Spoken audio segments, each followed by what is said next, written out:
Long weekend, well, there's still a chance of a few showers around, but generally becoming drier and warmer for the Jubilee.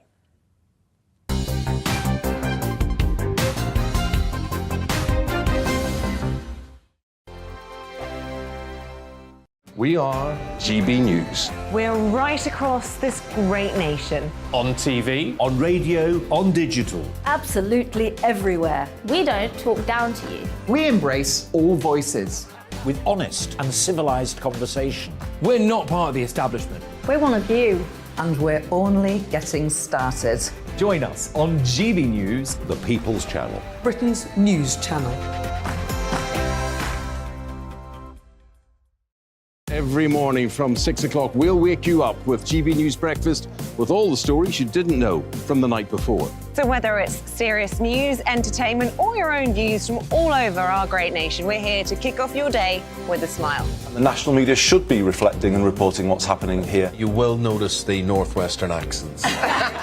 Whether you're with us on TV, radio, or online, every morning, it's breakfast from 6 a.m. Hope you can join us.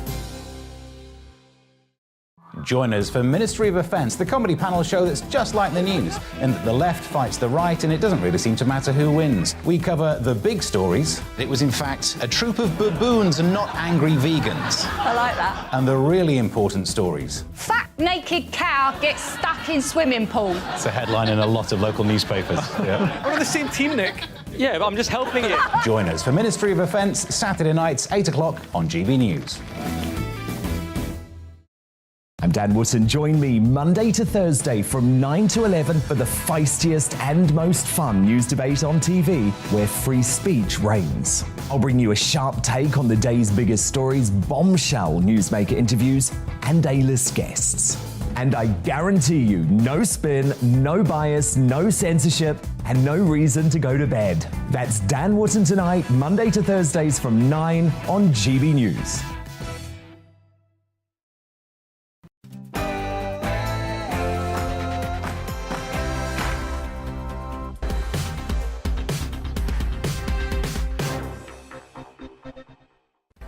Hi there, welcome to Brazier. Some fast-paced news from 4 until 6 for you. In the next hour, up to 6 million households, 500,000 households in the UK could face power cuts this winter if Russia cuts off energy supplies to the EU. The government's modelling a reasonable worst-case scenario, which suggests rationing electricity during peaks in the morning and evening. The energy and policy commentator Tony Lodge will have his say on the likelihood of an energy shortage when it hurts the most.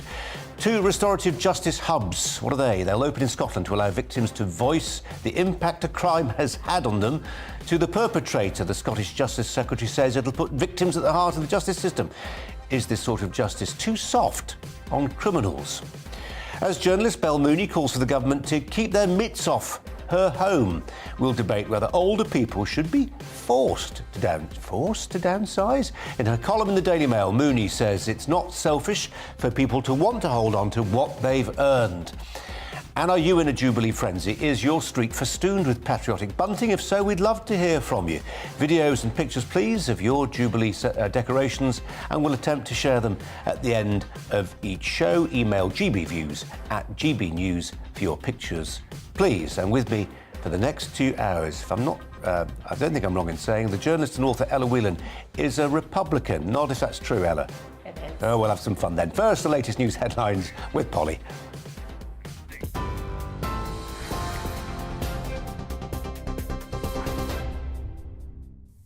Colin, thank you. The top stories. The French government has apologised for the disorganisation at the Champions League final on Saturday, blaming industrial-scale fraud regarding tickets for the chaotic scenes. Violence outside the stadium led to English fans being tear-gassed by French police. Authorities say more than 29 people arrested are British citizens. More than 100 were arrested in the suburb.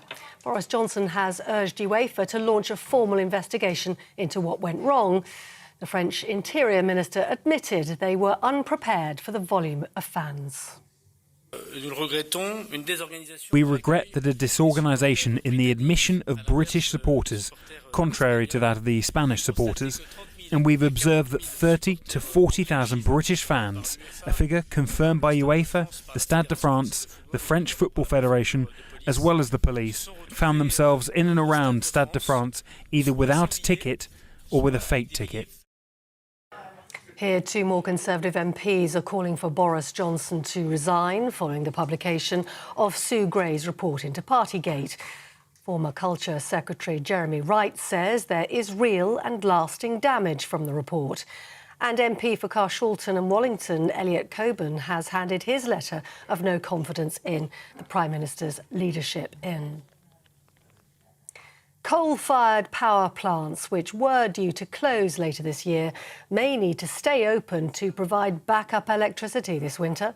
A government spokesperson says the decision is due to Moscow's invasion of Ukraine and major disruptions to the flow of Russian gas across Europe. The price of the cheapest pasta in UK supermarkets has risen by 50% in the year since April 2021. The analysis from the Office for National Statistics also says the price of bread and minced beef went up by 16%. That comes as inflation hits a 40-year high. Northern Ireland's Parliament has failed to elect a new Speaker. Two nominees for the role, representing the Ulster Unionists and the SDLP, failed to secure the necessary cross-community support. The DUP has refused to back the election of a Speaker as part of its protest against the Northern Ireland Protocol. Sinn Féin Vice President Michelle O'Neill says her party will keep having the Assembly recalled until a new Speaker is elected. The people have spoken and they now want action. They do not want protest. They want the parties and every single MLA elected to this democratic institution to get their sleeves rolled up and to get down to business. The Spanish Prime Minister has said NATO's support for Ukraine is unbreakable and that the Russian President Vladimir Putin will not reach his objectives in Ukraine. Russian forces are advancing into Severodonetsk, the largest city that Kyiv still partly controls in the eastern Luhansk region. President Zelensky of Ukraine says around 90% of buildings are damaged and there's no telecommunications at all in the city. Meanwhile, the UK's Ministry of Defence says Russia's fighting forces are experiencing poor morale, poor discipline problems and credible reports of mutinies. And the winners of Eurovision Song Contest this year have raised over £710,000 for Ukraine's military by selling the contest trophy that they won. A wave of public support saw the Kalush Orchestra triumph with their entry, Stefania. The winners sold their crystal microphone in a Facebook auction. The money raised will be used to buy unmanned aerial systems, in other words, drones, for the Ukrainian armed forces. A man disguised as an elderly woman in a wheelchair has thrown cake at the Mona Lisa. Leonardo da Vinci's painting was unharmed at the Louvre in Paris as the attack left a smear of white cream on its protective glass. The perpetrator, wearing a wig and lipstick, called on people to think of the earth as he was led away from the scene. You're up to date on GB News. More news as it happens. Now, time for Brazier.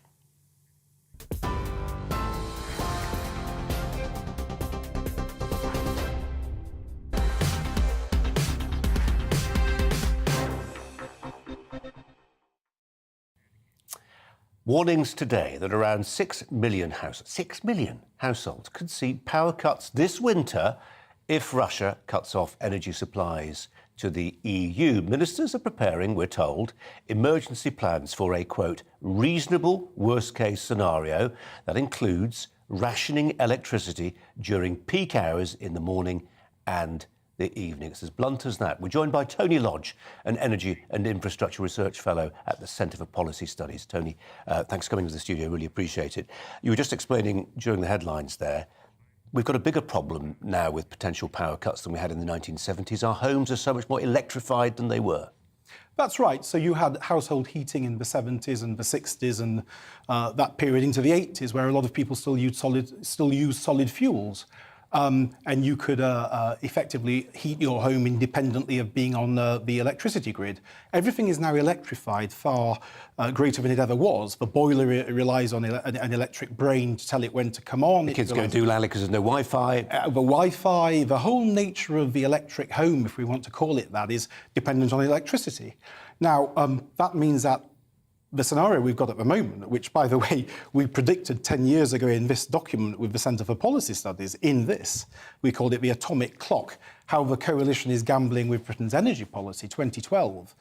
We made it quite clear that far too much what we call baseload generating capacity, the big coal-fired power stations of the Aire Valley, the Trent Valley, and over in the northwest and the south, we're being allowed to close, but there was no net replacement coming on instead.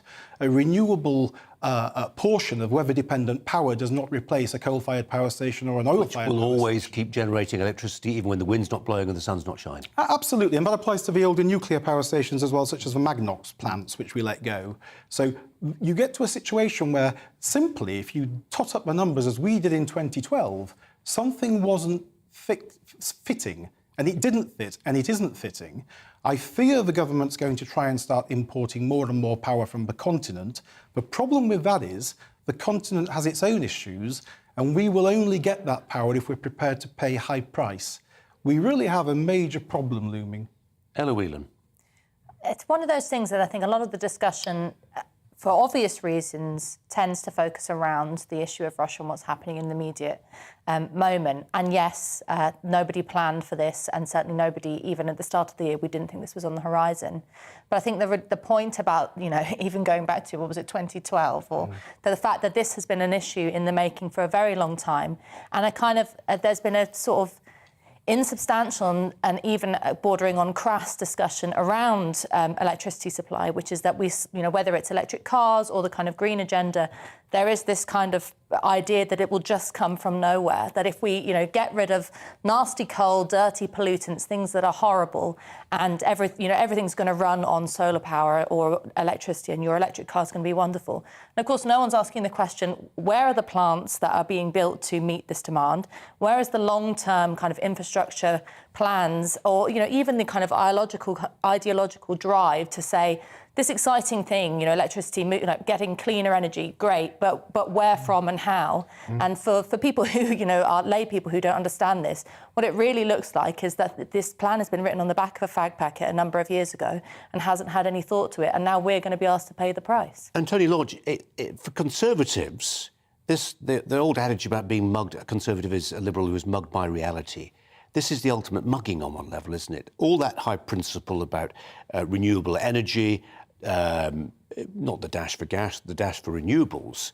Actually, when push comes to shove and the lights won't go on in the winter because the Ukraine conflict has meant we're not getting the gas from Norway we hope to get, that's a crunch point for people, isn't it? When hospitals are struggling to spark up their diesel generators, that's been mugged by reality.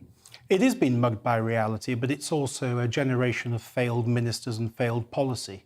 And it's a national disgrace, actually. Because what we've got here, and was that famous line, I think, when Robin Day confronted Sir John Knott in 1981 and said, well, here's a question to a here today, gone tomorrow politician. Well, that's very true here, because we've had, I think, 20 energy ministers in 18 years. It's a civil servant's dream. Now, the civil servants, of course, have got this wrong. And we have got to a situation where, you're from Yorkshire, as I know, back in the 80s, the old Central Electricity Generating Board had a strategic responsibility to maintain a surplus of electricity supply at any one time. And we had a mixture of coal, oil, atomic power. We had a little bit of renewable coming on by the late 80s, but we had a broad mix. The mix has gone. We're very dependent on burning gas. We have very old nuclear stations whose lives are being extended. There are question marks about that. We have a lot of very, very erratic wind and weather-based power coming on, which can often be as low as 10% and as high as 40%. Very hard to balance. And we are not building any new... OK, we've got Hinkley, which is a useful bit of extra kit, but it's nowhere near enough. And that is why we are going to get to a stage, and rationing, by the way, is just as bad as power cuts. because you're telling energy-intensive industry, which employs a lot of people... And we tell industry first, would we, Tony? Industry would get the notice first. So what happens is there is something called a NISM, that's a Notice of Insufficient Margin. And National Grid would put that out as an alert, and then certain big users would turn off. Now, Ted Heath endured this for different reasons. The miners withheld coal. But fundamentally, it is the same thing. It's a national threat. Tony Lodge, I fear to say, I've got a feeling we're going to be seeing quite a lot of you in the months to come. I mean that regretfully, but thanks for coming in anyway. Pleasure. Tony Lodge, thanks very much indeed. Ella Whelan's thoughts on this one.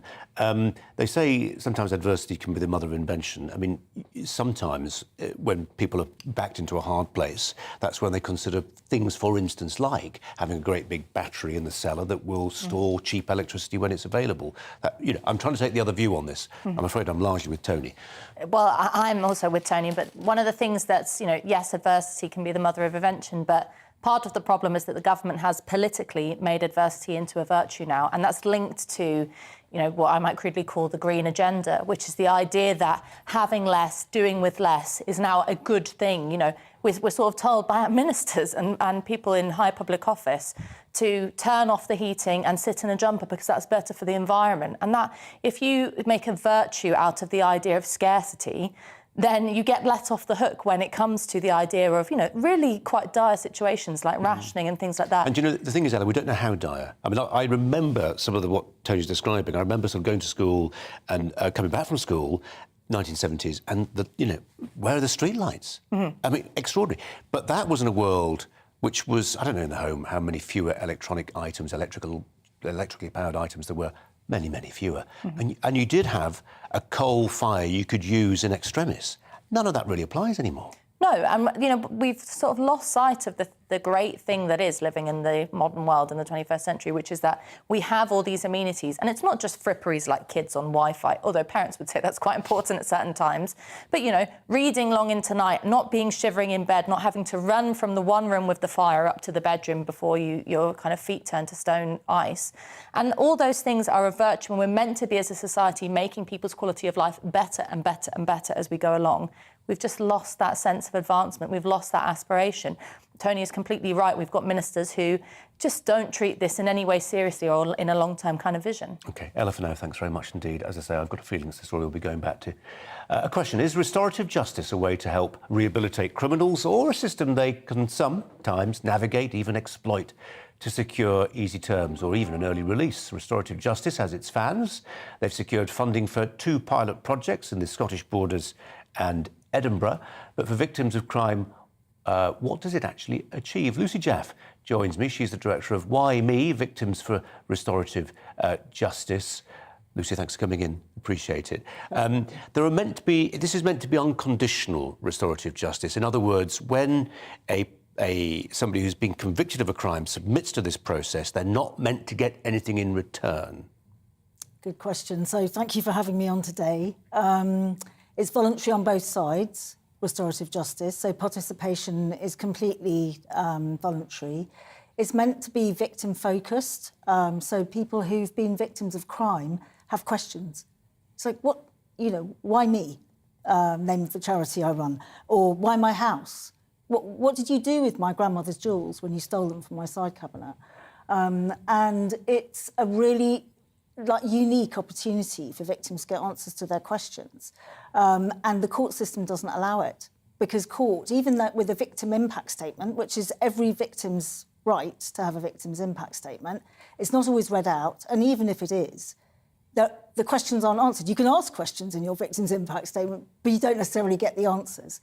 So this is a way for people who've been harmed by crime to really get a chance to tell their story. Lucy, what do you say to those people? There's a big difference between criminals and victims. And I remember a couple of times I've been into a prison, and the first time I had that shocking experience where you're talking to perfectly affable people who tell you they've been in for some relatively minor crime, and then as you're leaving, the wardens tell you, actually, no, he was in for something much more serious, and you feel a bit of a chump for being duped. Yeah.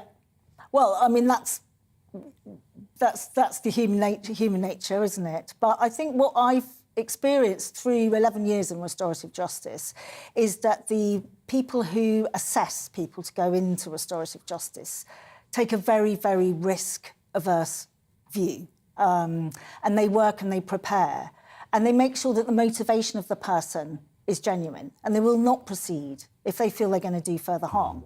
We just know that's so hard, Lucy. I'm sure I'll do some what you make of this. But one of the problems potentially, I'm thinking of those instances where we've had, rehabilitation programmes for terrorists, for instance, and they've lied through their teeth and they've worked their way through the system. I mean, we can't be sure always in every circumstance that we weed out these people, can we? I think, I completely sympathise with the idea that, whenever we've been wronged, whether it be a very serious crime or just, interpersonally, you kind of have fantasies about bumping into the person in the shopping centre and asking them, why did you do that, or confronting someone. And so I can understand the drive for this kind of restorative justice from a victim's point of view. But the thing that kind of makes me nervous is the extension of the idea of kind of forever identities, whether it be criminal or victim, that someone would see themselves as a victim throughout the rest of their life in this kind of, I suppose, in a kind of debilitating way, particularly when it comes to crimes around related to women. There is a drive to inhabit the forever victim narrative, which is very destructive for a person who, for very concrete reasons, might be a victim.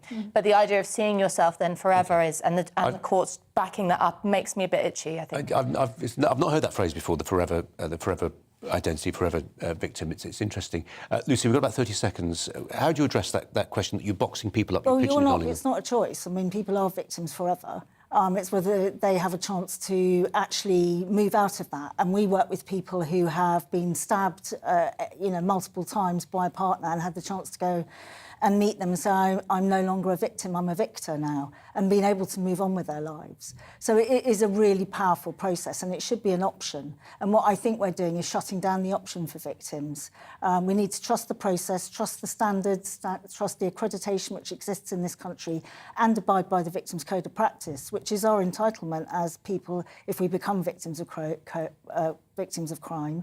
And only under 8% of victims who were a victim of crime last year were actually offered restorative justice or aware of it.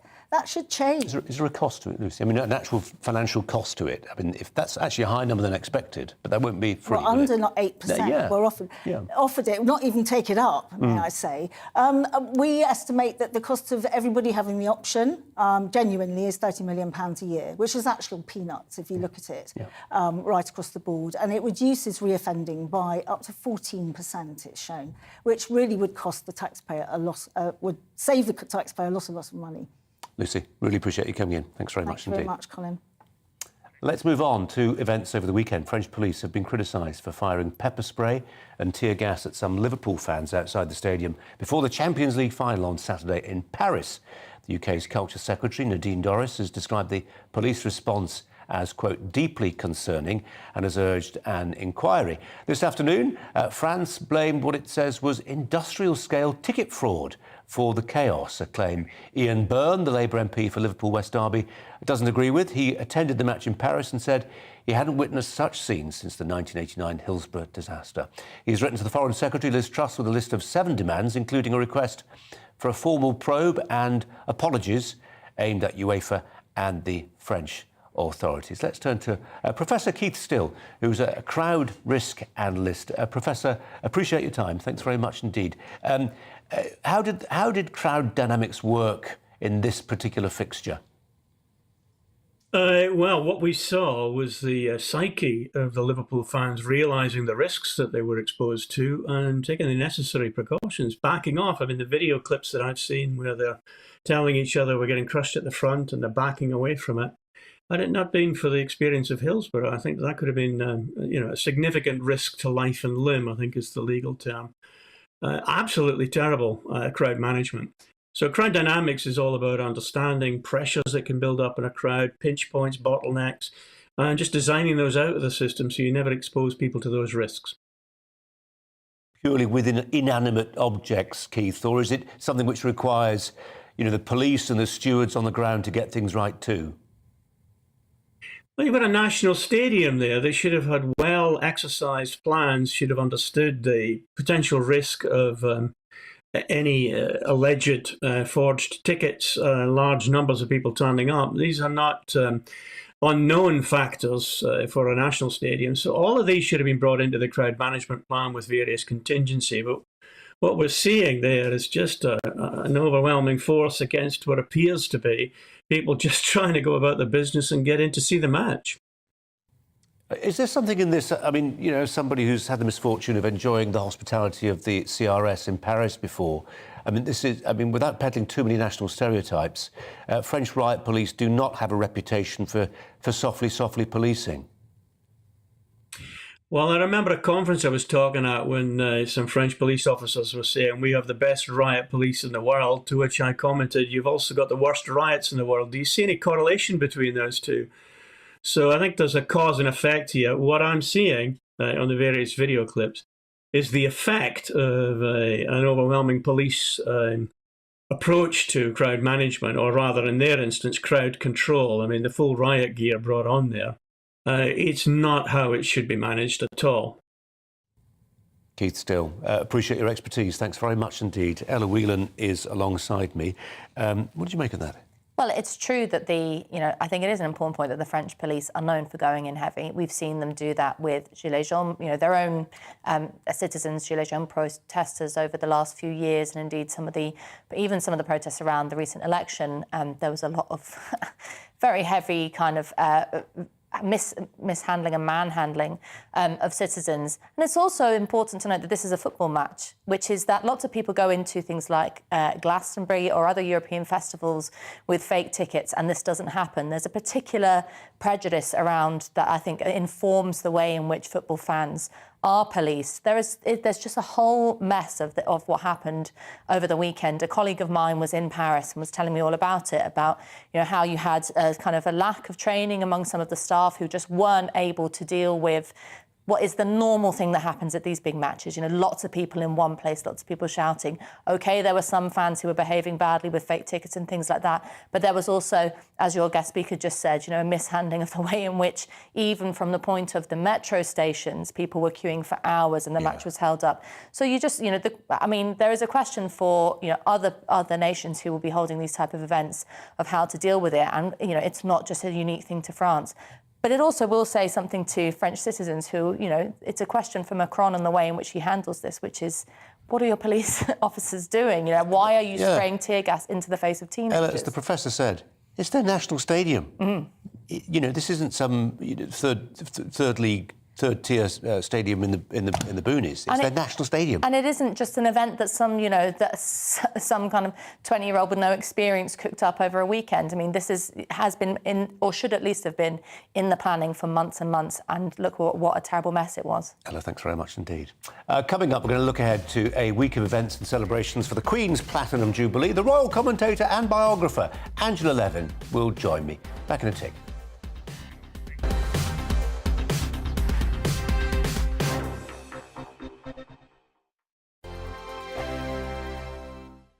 We are GB News. We're right across this great nation. On TV, on radio, on digital. Absolutely everywhere. We don't talk down to you. We embrace all voices. With honest and civilised conversation. We're not part of the establishment. We're one of you. And we're only getting started. Join us on GB News, The People's Channel. Britain's news channel. Every morning from 6 o'clock, we'll wake you up with GB News Breakfast with all the stories you didn't know from the night before. So whether it's serious news, entertainment, or your own views from all over our great nation, we're here to kick off your day with a smile. And the national media should be reflecting and reporting what's happening here. You will notice the northwestern accents. Whether you're with us on TV, radio, or online, every morning, it's breakfast from 6 a.m. Hope you can join us. Join us for Ministry of Offence, the comedy panel show that's just like the news, in that the left fights the right and it doesn't really seem to matter who wins. We cover the big stories. It was in fact a troop of baboons and not angry vegans. I like that. And the really important stories. Fat naked cow gets stuck in swimming pool. It's a headline in a lot of local newspapers. Yeah. We're on the same team, Nick. Yeah, but I'm just helping you. Join us for Ministry of Offence, Saturday nights, 8 o'clock on GB News. I'm Dan Wootton. Join me Monday to Thursday from 9 to 11 for the feistiest and most fun news debate on TV, where free speech reigns. I'll bring you a sharp take on the day's biggest stories, bombshell newsmaker interviews, and A-list guests. And I guarantee you, no spin, no bias, no censorship, and no reason to go to bed. That's Dan Wootton Tonight, Monday to Thursdays from 9 on GB News.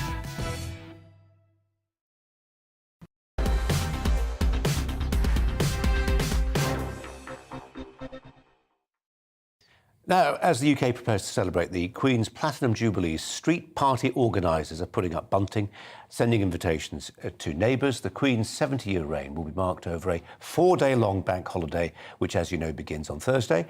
The local government association suggests some 16,000 street parties will take place, with members of the royal family joining. Some of them, the Prince of Wales and the Duchess of Cornwall, will attend a lunch at the Oval Cricket Ground in South London. For instance, the royal writer and biographer Angela Levin is here in the studio. Angela, welcome to you. Thanks for coming in. It is interesting. We were just saying that some communities are literally one street compared to another street next to each other, festooned with Union Jacks. Next one, nothing. Is it just the way society works, the community works, are a couple of very active, almost busybody types? I think it depends who live there, but also some people really want to join, but they don't want to organise it themselves. That's a thing. I think all these gatherings, you need someone who's a bit of a busybody and doesn't mind doing that, and actually isn't working very long days. I think one shouldn't really take that too much to heart. I think what is much more interesting is that lots of people do things the last minute. They're not quite sure where they're going, and then they think, oh, this sounds really great, I'd like to join. And the local councils are being very strict and threatening them that if they put their table down the road, they will fine them. And they don't want any bunting head on overhead lights because they might catch fire, and all sorts of things that they're not allowed to do. And then you think, oh, well, why bother? Yeah. I think that's really mean, though. Really mean. Ella Whelan, I'm not going to call you a busybody. I imagine you've got an activist streak within you. We know you have, but you are also a Republican. So where do you stand on this? I'm very comfortable with what's happening over the weekend. I'm Republican politically. I have my position on the monarchy. But the great thing about something like this is that, particularly a bank holiday, it gives communities an opportunity to let off some steam. And, Angela's completely right. The meanness of councils to come in and say, essentially this has to be riddled with health and safety objectives. And I've even heard that some councils are asking that people fill out terror reports for their street party. And you think it completely quashes what is meant to be, whether you are a monarchist or not, meant to be a kind of sense of national coming together and national identity. And whether you decide to I might decide not to hang up a Union Jack, but I would to go along with a street party. I'll tell you what, they are still available. I just ordered 4 this morning off the interweb. What's interesting, I think, is that, following on what you say, is that we've had a rotten couple of years. We haven't socialised. We've been quite sort of by ourselves, and we're gradually coming out of that. It takes a long time. I'm still not sociable like I used to be. And this is a wonderful opportunity to get people together. Your neighbour might have moved in 18 months ago and you haven't said hello yet. And I think that it's very important psychologically for people to actually get together. And I think the wonderful thing about neighbours is that, they don't have to be your best friends, but you can have a wonderful link with them and enjoy their company. And for somebody to try and stop that because of bunting's in the wrong place. Forgive me if this sounds like I'm picking on George Monbiot, the environmentalist, but I think he speaks for many. He tweeted this morning this, Angela. I have nothing against the Queen. I think she's quite impressive, etc. But I despair of the fuss we make of her. Pomp and pageantry are the enemies of reason. They impede progress towards a fairer society. I think, my opinion, George is speaking there to a strata of British society who are mortified by what's about to happen next weekend, but they don't get that actually some of these emblems and symbols and flags and anthems, actually they are part of the glue that holds society together. Yeah, he sounds very pompous himself, and perhaps he's too grand for it. I think that's a terrible way to be. You know, you don't want to mix. He's not a personal friend, Angela. I'm not. Sorry, you know, you don't want to mix with people who aren't, you know, properly educated or properly mannered. But I think it's wonderful to be able to meet people and to talk about them. And the person who is very, very keen on this is the Queen, because she wants to bring the people together, and she wants to bring her own family together, because you can't tell the whole, you know, country and the Commonwealth. They all got together if you've got problems in your own home. But the other one is Camilla, the Duchess of Cornwall, who is the patron of the Big Breakfast charity. And she is always trying to get ordinary people there as well, because otherwise she thinks you're not actually making it work. Angela, we're almost out of time. A quick yes, no. Was it a mistake to bring get the Sussex back? Will they behave? Yes. No. Brilliant. If only all guests were that pithy. Angela Levin, thanks very much indeed. Okay. We will be celebrating and bringing you all the latest from the Platinum Jubilee with a series of special programmes throughout the Bank Holiday weekend. Crikey, that would be a story. Bank Holiday weekend all starts this Thursday, and here's what you can look forward to. Join us for a special GB News event. The celebration of the Queen's Platinum Jubilee. From pageantry here at the Palace to the parties in your street, we'll bring you 4 days of unforgettable moments this Bank Holiday weekend. Join us live up and down the country as we share your memories of Her Majesty's extraordinary reign. Send us your stories, photographs and videos at jubilee@gbnews.uk. Come and celebrate with us on GB News, the People's Channel.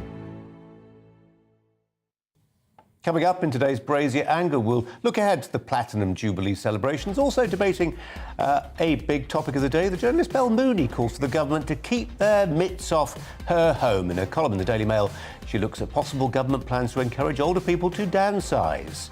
Should they be forced to? First, the latest news headlines with Polly.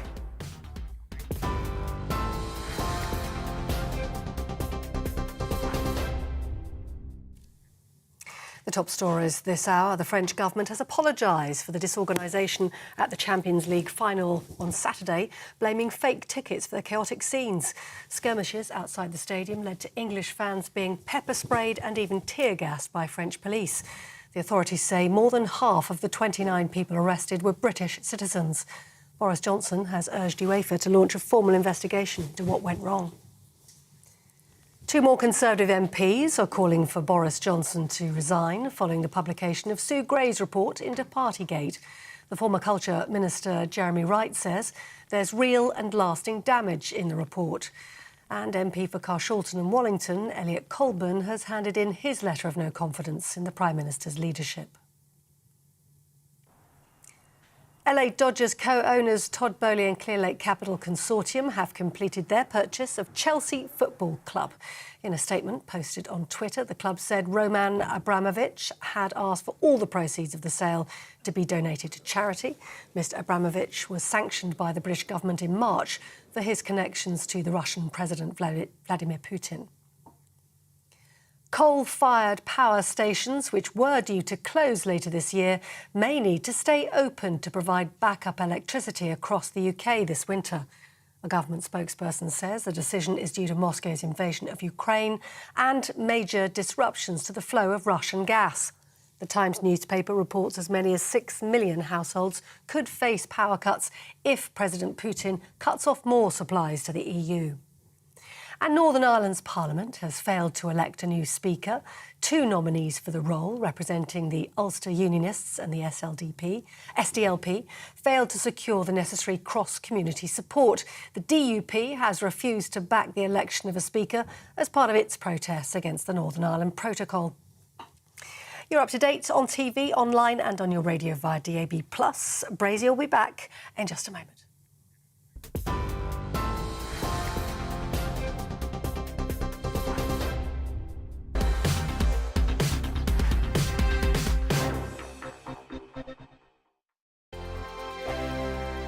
We are GB News. We're right across this great nation. On TV, on radio, on digital. Absolutely everywhere. We don't talk down to you. We embrace all voices. with honest and civilised conversation. We're not part of the establishment. We're one of you. And we're only getting started. Join us on GB News, the People's Channel, Britain's news channel. Every morning from 6 o'clock, we'll wake you up with GB News Breakfast with all the stories you didn't know from the night before. So whether it's serious news, entertainment, or your own views from all over our great nation, we're here to kick off your day with a smile. And the national media should be reflecting and reporting what's happening here. You will notice the northwestern accents.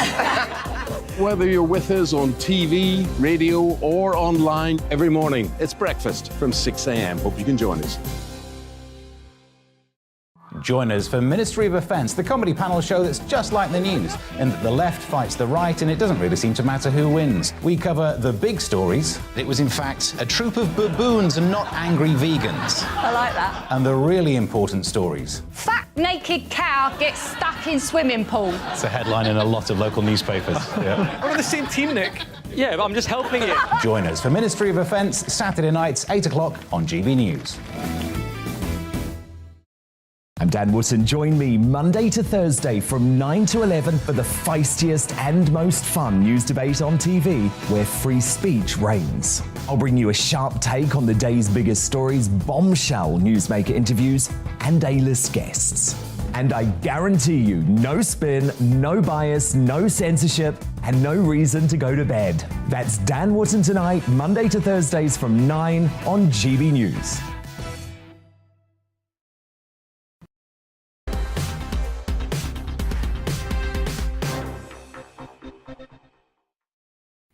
The exciting environmentalist George Monbiot offered his take on the Queen's Jubilee today. He told his 500,000 Twitter followers, "I have nothing against the Queen. I think she's quite impressive, keeping her cool amid so many maelstroms, but I despair of the fuss we make of her.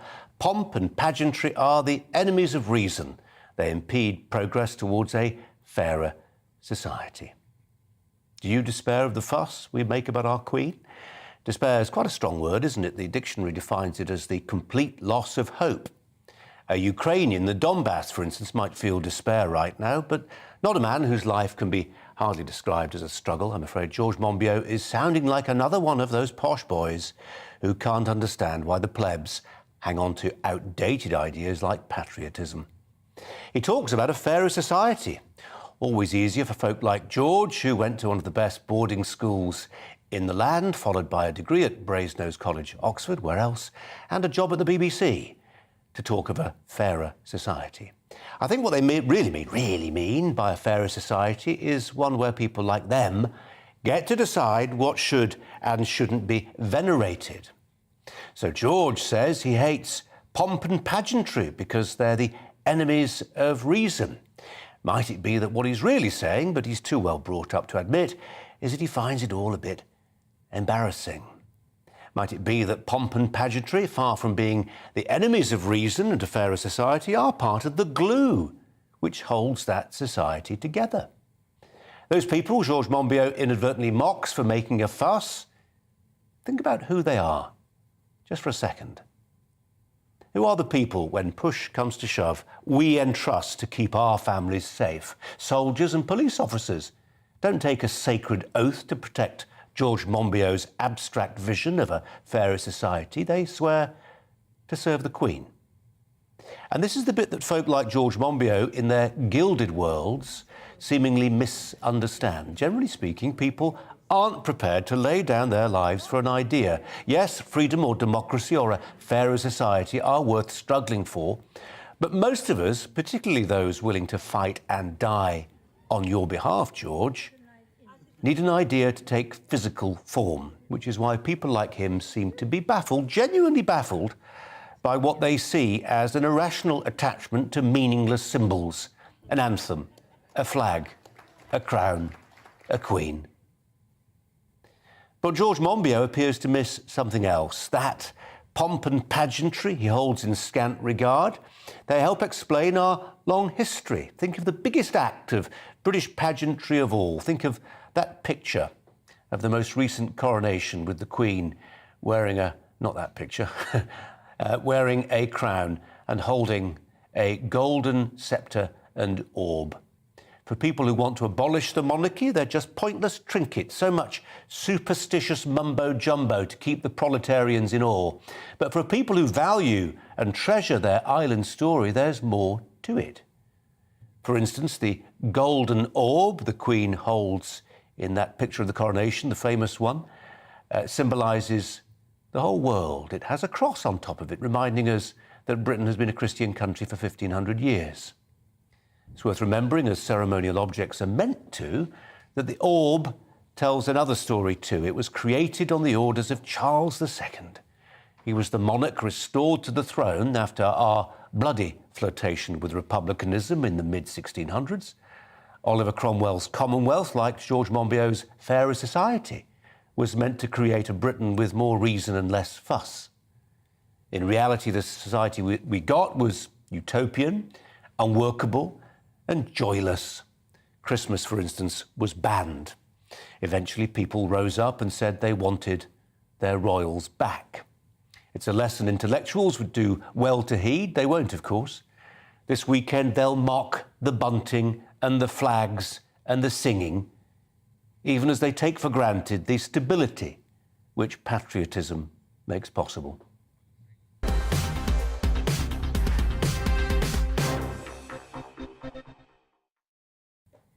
Ella Whelan's here to disagree with me a bit, maybe, quite a lot, perhaps. In parts, I think that your assessment of Monbiot and the like sneering attitude is very accurate because, you know, I always think of that example of a Labour politician, Emily Thornberry, tweeting that sneering tweet about, I think it was someone in Rochdale, with a flag. With a flag hanging out of their window, and you know, this is what England looks like. It was something, that kind of sneer of, you know, what an idiot to be hanging a flag out their window. Which, you know, now when the Labour Party is trying to go full guns on the idea of patriotism to try and scramble some votes, looks even more ridiculous. But I do, you know, for me, I take my political inspiration as someone who wants to abolish the monarchy from, you know, historical figures like Thomas Rainsborough, who talked about, you know, the poorest he and the richest he being equals in terms of defining a society, defining its values. And I would like to see a future in which we don't hold all of our passion for a nation and our attitude to each other as citizens in a head of state, a figure, you know, kind of public figure, but in a belief in freedom, tolerance, and democracy. But if you don't mind me saying this, Ella, I think you and I are weird. I mean, I think we would go to the wall for an idea. I think that makes us quite odd.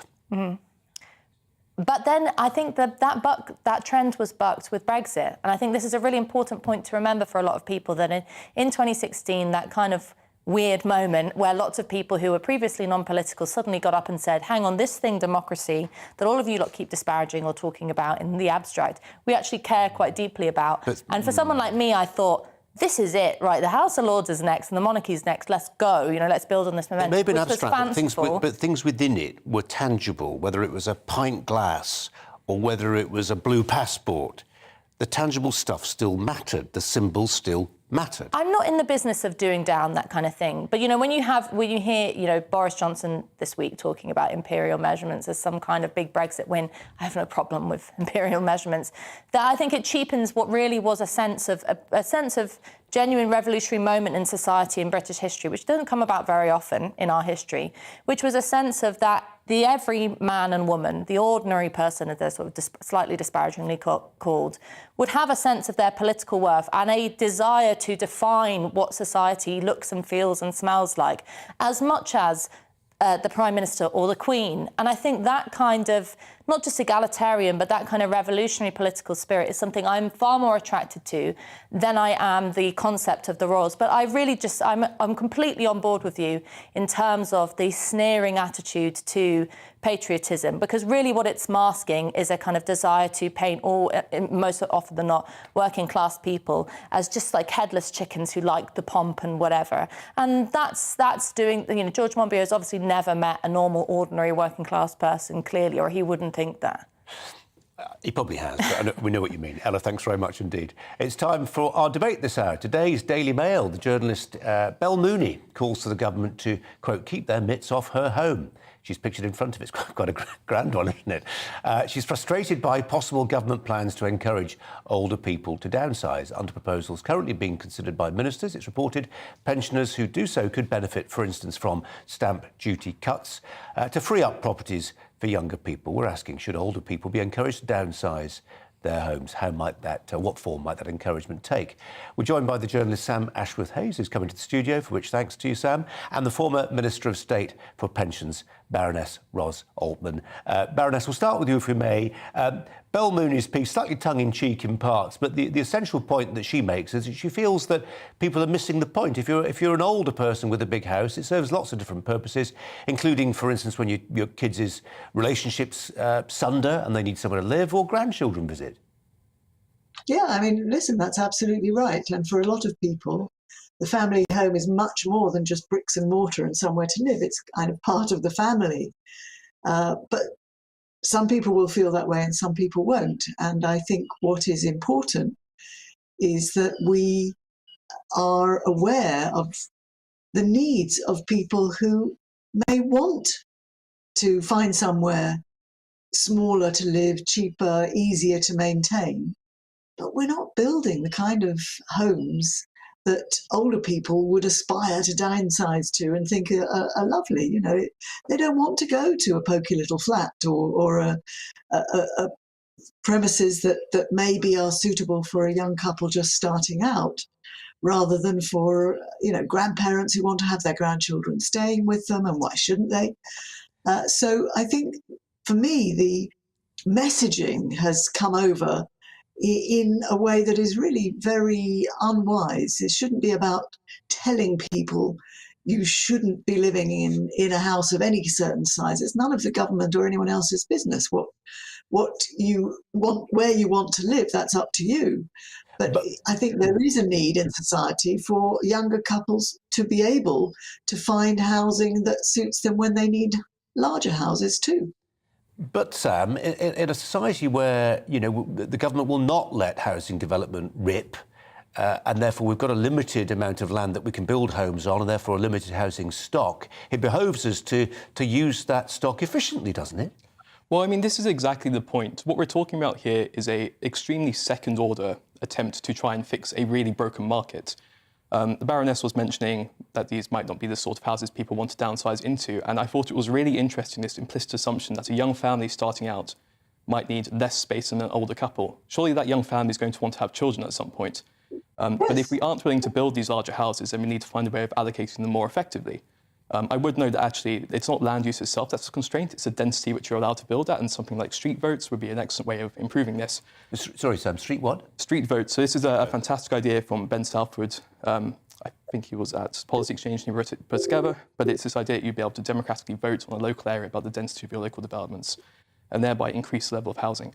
But this stamp duty cut that we're talking about it's not forcing anyone out of their homes. You only take it if you want to, and it makes you richer if you do. I don't see why anyone would complain about it.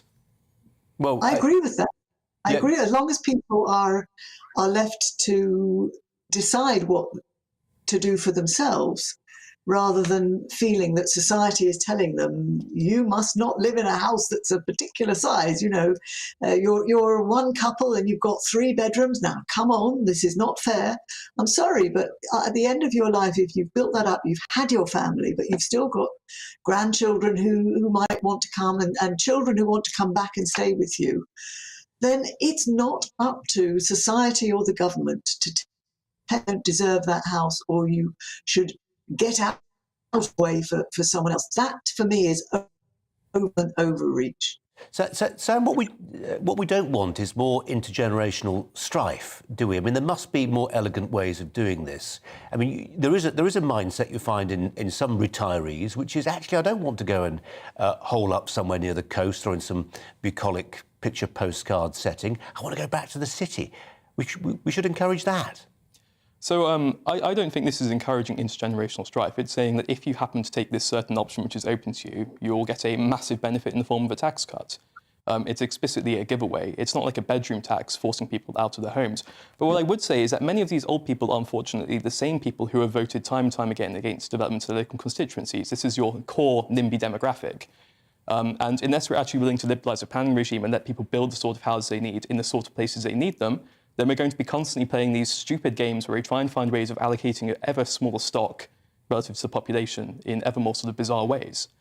So this entire policy basically exists because of a market failure. It would be better to address the market failure, but given that seems to be politically impossible because these same pensioners will vote against it, then giving them a tax cut seems like an OK way of getting around that. Ros, this is a subject you've thought a lot about deeply over the years, the idea that I hate the word boomers, but, you know, it's what we get called, isn't it? That the boomers are the beneficiaries of a booming property market, lots of other things that have put wind in their sails and have held back a cohort of younger people. Is that feeling getting worse, do you think? Is there more envy, more strife between the generations now? I think I'm certainly picking that up, unfortunately. You know, I think that there is this narrative that's creeping in of, you know, older people being so lucky. All pensioners have got plenty of money and they don't deserve it because they've been lucky, rather than working hard, building up their lives, building up their families and building up this country. You know, that there are some very poor older people who get totally overlooked. And there are some, you know, people who've got a modest family home, who don't live a lavish lifestyle, who are very proud of whatever it is they've built up. And I think we should celebrate that. But also, of course, you've got any society needing to have generations working together. As soon as you have generations being pitted against each other, you know, the old people are the ones that are blocking development for new homes. Well, you know, that's a sweeping generalization. And it's not necessarily the case. That's a kind of anecdote. So I think what we need, I completely agree with Sam, that we do not have a housing market that is working efficiently. Okay. And we do need to build more good homes. But that's not to say older people shouldn't be living in a family home of a particular size. That's not up to us. Ros, Sam, appreciate your thoughts today. It's worth mentioning, and I think we just went through the 8 million barrier. 8 million people in the UK now living alone. There's a fashion for solitary living, and I think maybe we need to look at that a little more closely, don't we? For now, thanks very much indeed. It's time for 5 to 5, discussing 5 things that you might need to know about before 5 o'clock at 5. More debate within the Labour Party over what it means to be trans. The party chairwoman, Annalise Dodds, says her colleague Stella Creasy was wrong to assert that a woman can be someone born with a penis. Ms Dodds said, "No, I don't agree with her. Biological females obviously aren't," in quotes. It's another sign the party could be struggling to agree on the issue of defining womanhood. At 4, a new health report warning that patients are being rushed through GP appointments like, quote, goods on a factory conveyor belt. The Royal College of General Practitioners found more than a quarter of consultations with family doctors are taking 5 minutes or less. They're now calling for all GP appointments to be extended to 15 minutes come 2030. At 3, a new statue of Margaret Thatcher installed in Grantham a fortnight ago. It's been vandalised for a second time. The £300,000 sculpture of Britain's first female Prime Minister was egged within hours of installation. It's now also been spray painted. Police say the issue has been treated as criminal damage. An inquiry is ongoing.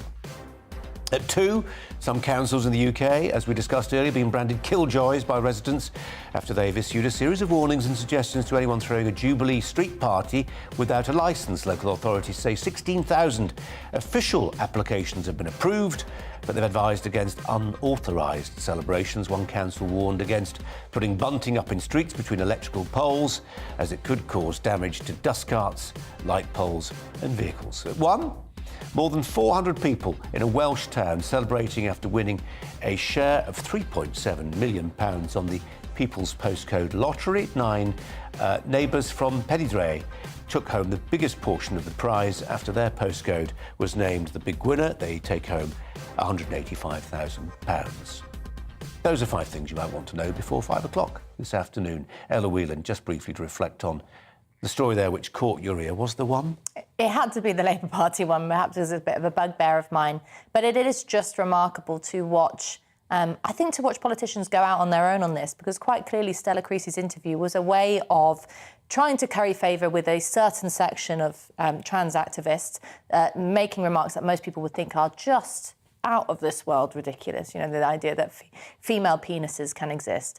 And to then be contradicted by Annalise Dodds, who herself was in hot water a month or so ago and has obviously felt what it's like to be burnt by criticism on Twitter for not being able to define a woman. But the fundamental point in all of this is not the issue of gender wars, which I think for lots of people and lots of GBNews viewers, it just kind of makes you melt into your chair and think, I don't care about this. It's a fundamental question of being able to tell the truth, being able to be engaged engaged with reality, and this desire to over-intellectualise and confuse language in this very elitist way. Statues. Thatcher's statue, I think we've talked about it before. There hasn't been a British Prime Minister honoured with a statue since Margaret Thatcher. I was thinking about writing a monologue on it today. I chose another subject, as it turned out. But I thought there probably won't be another one. I think it's now so toxic. And you call it the revolutionary passions unleashed by Brexit. I think it's been going on a bit longer than that. But the idea that we could all coalesce around the idea that that Prime Minister was a hero, it's not going to happen anymore. Well, the issue of whether or not Thatcher was a political hero depends on your political viewpoint. For me, she isn't. But, spray painting statues is always a stupid thing to do, in the same way as, I think people on both sides imbue too much importance into cold, hard stone in a way that, symbolism is important in a society, and particularly in politics, it can tell you a lot. But really, I think we need to, on both sides, relax about the statues issue. If you're spending your time getting up and spray painting Thatcher, you probably need to find better things to do of an afternoon. On that, we can agree. Ella Whelan, thanks very much indeed. More from Ella through the course of the next hour. Do stay with us after this break.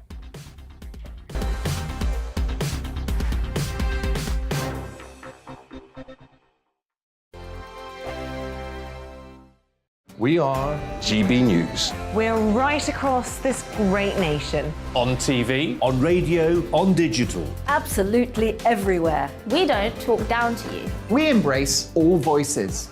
with honest and civilised conversation. We're not part of the establishment. We're one of you. And we're only getting started.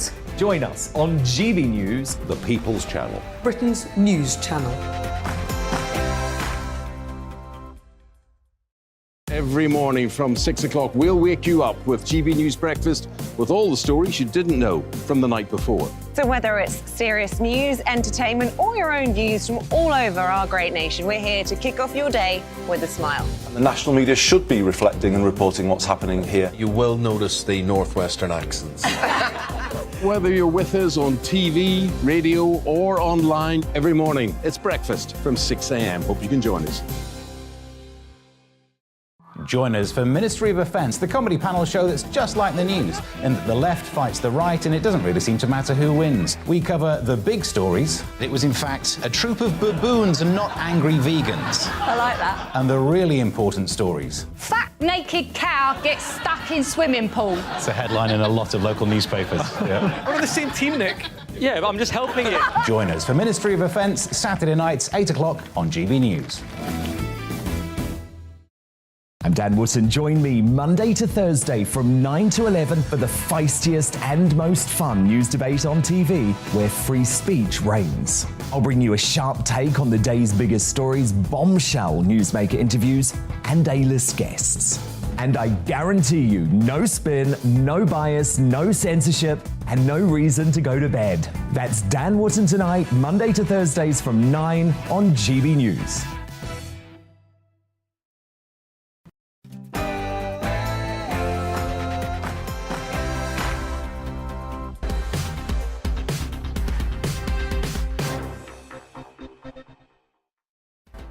Hi there, welcome to Brazier. Coming up live at 5, up to 6 million households in the UK could face power cuts this winter if Russia cuts off energy supplies to the EU. The government's modelling a reasonable worst-case scenario.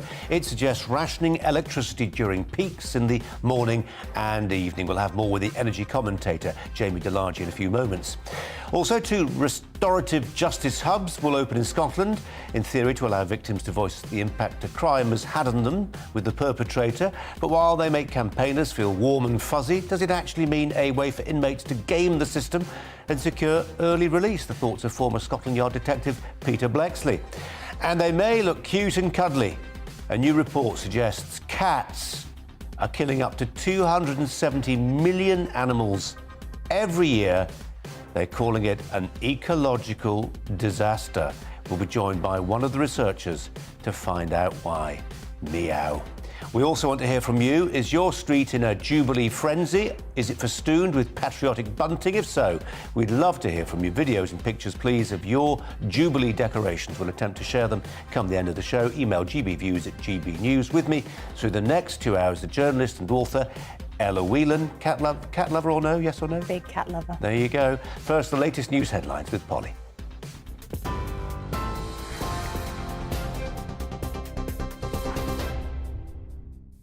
Colin, thank you. Good afternoon. The French government has apologised for the disorganisation at the Champions League final on Saturday, blaming fake tickets for the chaotic scenes. Skirmishes outside the stadium led English fans being pepper sprayed and even tear gassed by French police. The French authorities say more than half the 29 people arrested were British citizens. Boris Johnson has urged UEFA to launch a formal investigation into what went wrong. The French Interior Minister admitted they were unprepared for the sheer volume of fans. We regret that a disorganisation in the admission of British supporters, contrary to that of the Spanish supporters, and we've observed that 30 to 40,000 British fans, a figure confirmed by UEFA, the Stade de France, the French Football Federation, as well as the police, found themselves in and around Stade de France either without a ticket or with a fake ticket. Well, a consortium with Todd Boehly has completed the £4.25 billion sale of Chelsea Football Club officially today. Mr Boehly says he plans to build on Chelsea's remarkable history of success. The sale ends Roman Abramovich's 19-year ownership. He was sanctioned by the British government in March for his connections to the Russian President Vladimir Putin. All proceeds of the sale will go to support humanitarian causes in Ukraine. Two more Conservative MPs are calling for Boris Johnson's resignation following the publication of Sue Gray's report into Partygate. Former Culture Minister Jeremy Wright says there's real and lasting damage from the report. And the MP for Carshalton and Wallington, Elliot Colburn, has handed in his letter of no confidence in the Prime Minister's leadership. As you've been hearing, coal-fired power plants, which were due to close later this year, may need to stay open to provide backup electricity for the UK this winter. A government spokesperson says the decision is due to Russia's invasion of Ukraine and major disruptions to the flow of Russian gas. The price of the cheapest pasta in UK supermarkets has risen by 50% since April last year. The Office for National Statistics also says the price of bread and minced beef went up by 16%. That's as inflation hits a 40-year high. The police watchdog has confirmed it is investigating a third case of a child being strip-searched by the Metropolitan Police. The force is already being investigated for two previous controversial cases in which two teenage girls were searched. The mother of one of the girls told the BBC her 15-year-old autistic daughter was strip-searched in front of male officers. The Independent Office for Police Conduct confirmed it was investigating a complaint but would not provide further details. Northern Ireland's Parliament has failed to elect a new Speaker. Two nominees for the role, representing the Ulster Unionists and the SDLP, failed to secure the necessary cross-community support. The DUP has refused to back the election of a Speaker as part of its protest against the Northern Ireland Protocol. Sinn Féin Vice President Michelle O'Neill says her party will keep having the Assembly recalled until a new Speaker is elected. The people have spoken and they now want action. They do not want protest. They want the parties and every single MLA elected to this democratic institution to get their sleeves rolled up and to get down to business. In international news, the Spanish Prime Minister says NATO's support for Ukraine is unbreakable and that President Putin will not achieve his objectives. Russian forces are advancing into Severodonetsk. That's the largest city that Ukrainian forces still partly control in the eastern Luhansk region. After personally visiting the area yesterday, President Zelensky said around 90% of the region's building is damaged and that there are no telecommunications in the city whatsoever. Meanwhile, here, the MOD says Russia's fighting forces are experiencing poor morale, discipline problems and credible reports of desertion. This year's winners of the Eurovision Song Contest have raised over £710,000 for Ukraine's military by selling the contest trophy. A wave of public support saw the Kalush Orchestra triumph with their entry Stefania. The band sold their crystal microphone in a Facebook auction. The money will fund military drones for the Ukrainian armed forces. This is GB News. More news as it happens. Now back to Brazier.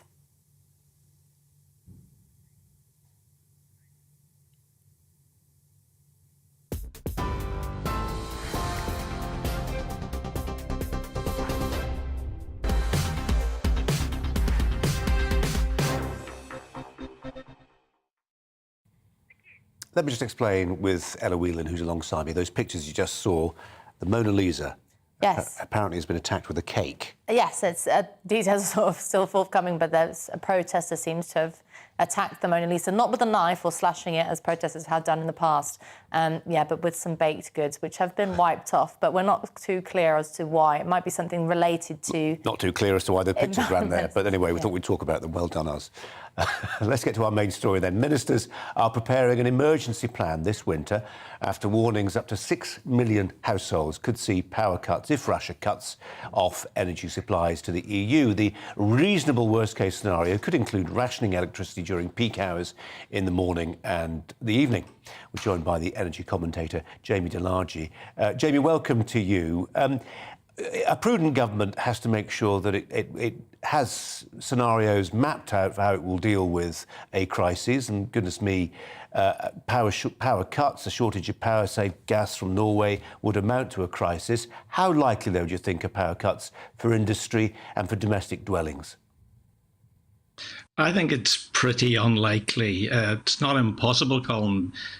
We have in the UK get something like 50% of our gas from indigenous sources, North Sea, etc. And we get 30% from Norway, and then roughly the rest in LNG from carried by ships, liquefied natural gas.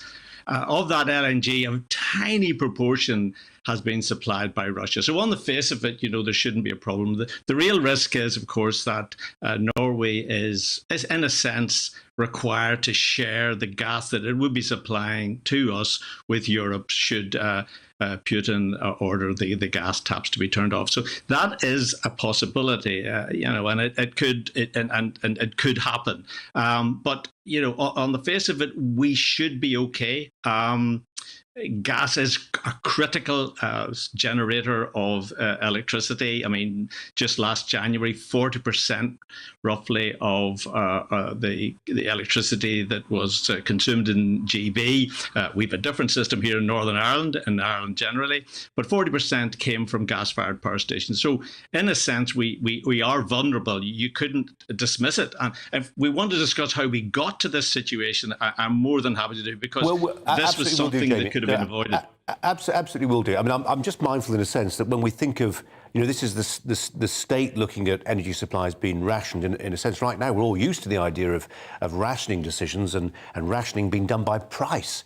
I mean, that's another way you run a market, isn't it? You ration something that's in scarce supply through price, and it becomes almost prohibitively expensive. And maybe we're approaching that. So, Jamie, tell us how we got here. We were talking an hour ago about some real missteps 10 and more years ago. Government officials, there's a revolving door in the energy department, but maybe civil servants not looking realistically at the need for a base load of energy provision too. Yeah, I mean, we became overly dependent on the market. The market will provide, but when your market supplier is Vladimir Putin, then maybe you haven't got a real market, and so that is a problem for Europe as a whole. But then, of course, we're tied in with Europe, and we foolishly, it seemed to me, didn't organise or didn't make sure that we had long-term contracts in place which would keep us supplied with gas no matter what. The other thing that happened, which again seemed to be very casual with our energy needs, was to allow the Rough storage facility to close. Now, that facility closed in 2017. Provided something like 70% of UK gas storage. It closed because Centrica said it was unsafe and uneconomic. Now, generally speaking, I understand the economics for these gas storages and plants and why they've changed, because what they relied upon was a sort of arbitrage, fancy name for difference in price between winter and summer gas. You filled up with cheap summer gas and then you sold it in the winter time. Sounds like a recipe for making a lot of money. It probably was at a time, but what happened was the prices sort of got squeezed, the margin got squeezed, and it was no longer economic to do so. And then, of course, there were these other infrastructure problems with Rough. But there is an argument for putting a lot of money into Rough and ensuring that it can provide us with gas when we need it and we're in a bit of a fix. Well, we hope we won't be in a fix, at least not too soon. Jamie Delarge, really appreciate your time. Thanks very much indeed. Ella Whelan is alongside me today. Just on the point Jamie made there about arbitraging, that idea of storing something when it's cheap and then using when it's expensive. I thought Elon Musk had this big idea that we'd all have these enormous batteries, you know, the size of your wall. You'd keep it in the cellar and you'd store your electricity in that huge domestic battery when the electricity was cheap, and you'd slowly run it down during the course of the day. I mean, there are other potential measures that individual households in time may be able to make. Yes, I mean, on the issue of batteries, I mean, we know that there's also a problem with them in terms of the way, you know, lithium and all of that. It's not, yeah, I think lots of people sort of rely on the idea, particularly when talking about electric cars, that batteries are the future and that this is the perfect way to fix environmental problems and energy problems. It's just one part of it. But it is interesting, this idea that we'd all become incredibly independent in terms of our source of energy. You see the same thing with solar panels on the roofs of houses. And what that kind of negates is this idea that came about with, when electric power lines were put through the country in that very exciting period of British history, when everyone became connected up on the national grid, that like housing, like the NHS, like these other things, energy is a social provision that is done in a collective sense. And then that way you're not left out in the dark on your own. Also, just don't remove people's resilience. I mean, my boiler stopped working a few months ago, depths of winter. But at least we had an old wood stove. Mm-hmm. We could actually literally gather around the wood stove. Mm-hmm. But if you're banning them for environmental reasons, or you can't use a coal fire anymore, there are measures that individual families can take which have got harder for people to take. But it's because we've sort of moralised, but in relation to discussions about the environment, we've moralised and sort of demonised things like coal, or actually even increasingly gas, which is that you are a heinous, terrible person that should be whipped if you decide to have a wood burner, for example. And it's not a kind of sensible discussion about what the future of energy should be about. It's about saying, energy is actually dirty. It's become a dirty word. It's this terrible thing that we shouldn't plan for. And when you don't plan for it, look what happens. Ella, thanks very much. Here's a question. Is restorative justice a way to help rehabilitate criminals, or a system that they can navigate, even exploit, to secure early release? Well, restorative justice has its fans. They've secured funding for 2 pilot projects in Scotland. But for victims of crime, what does restorative justice actually achieve? Let's turn to the former Scotland Yard detective, Peter Blexley, who's here in the studio. Peter Blexley, thanks so much for coming in. When you hear the words restorative justice, what's your first reaction? Well, I always think about victims. That's what I'm always focused on in everything I do these days with regards to crime and criminals. It's the victims. And I've spent so much time with victims who have lost loved ones to murder, for example. And so I'm only too well aware of the impacts that crime has on people. But of course, people who suffer from crimes like burglary or having their car stolen are victims and can be traumatised, sometimes forever, when your house is broken into. So restorative justice conjures up the picture to me, which is often the reality, of a room with a victim on one side of a table and the perpetrator on the other. And then they have a conversation. And that can very often be cathartic for the victim and helpful for the perpetrator. Where it becomes problematic, and I know the people who are behind restorative justice say this can't happen, it doesn't happen, it's not conditional, there's no sense of if you're the perpetrator and you agree to this process that you will get your sentence shortened. Or I've read stories suggesting that's not wholly true. What's your sense? Do you think there's going to be always, these are criminals, very often they are scumbags, they will lie to get an early release? Yes, that does happen, of course. And prisoners who serve short terms, really, the prison authorities don't have a lot of time to be able to really do work on those offenders. In my experience, those who serve lengthy jail terms, for whatever crime it may be, are often given the opportunity to confront their own offending, to look at their behaviours, to accept the damage that they do, to sometimes take on some form of educational learning and come out reformed and willing to contribute to society rather than take from it or damage it.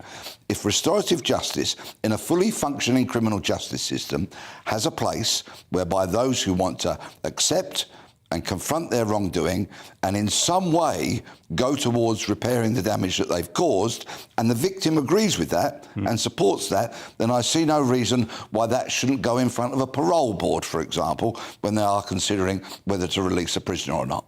Ella Whelan, thoughts on this one?